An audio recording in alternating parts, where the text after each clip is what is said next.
Greetings everyone, this is SteamTeamRedubUK, CC Trainor-Ling, here to bring you another retro review from past seasons of The Loud House. In today's video, we look at, in my opinion, one of the greatest episodes of Season 4 in which anything can happen. Today's episode is titled, A Dark and Story Night. First we'll discuss the plot, and then my thoughts and critiques with my final score. So, let's get right into it. It was a dark and Okay, not really. The episode begins on a winter night with the kids trying to watch TV, and suddenly the power goes out. When the parents go to check on their neighbors and tell their kids to save the battery life on their phones, Lincoln decides to pass the time with his sisters by taking turns at telling a story, and they can do whatever they want with it when it's their turn. I provided the sequence on who tells the story from start to finish, and here's the short version of what happened. A space cowboy named Triton crashes on a nearby planet, and with the help of a princess named Lola, a frog named Ribbon, and a Lisa-looking robot, they embark on a quest to find the 5 pieces of a broken crystal that can solve their respective problems. After dealing with several of the planet's other inhabitants in exchange for the crystal shards they had in their possession, they reform the gem and everyone has a happy ending. Then the power comes back on in the house, but rather than go back to watching TV, the kids decide to tell another story instead. Well, that concludes the plot of the episode, so now we come to my thoughts and critiques. I can sum up this episode in just one sentence, and that would be, nothing is off limits. The Loud House, set in a fictional world, features fictional characters telling a fictional story where anything can happen in that fictional world, and nothing has to make sense because it's completely fictional.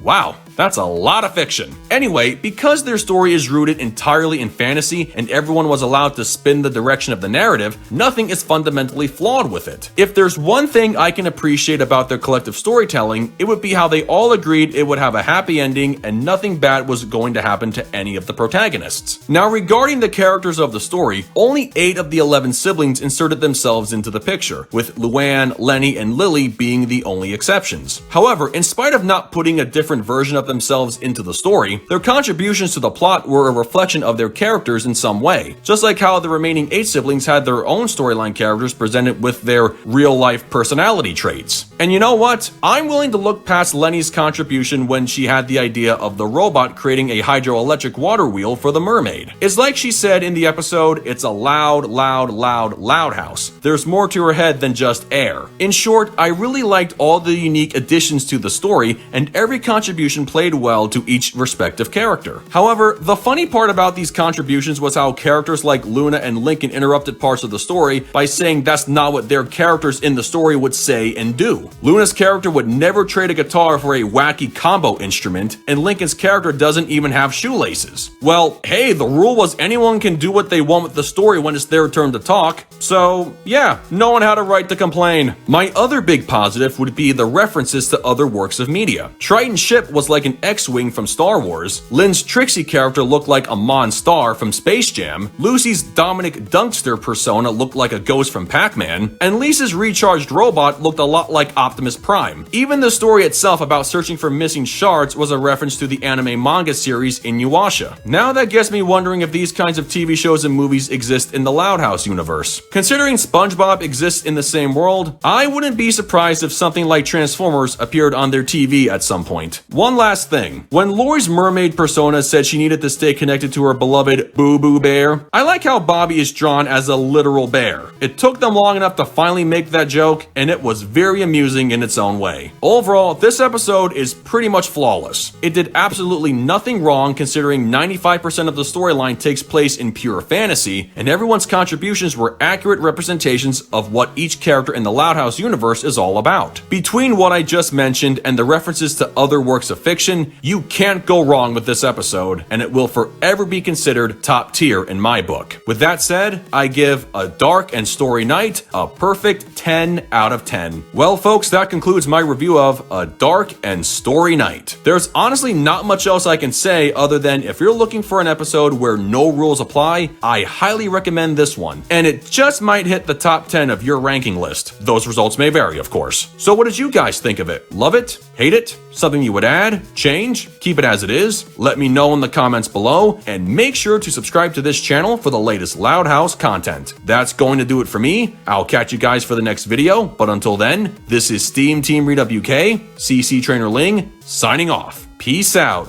home slices.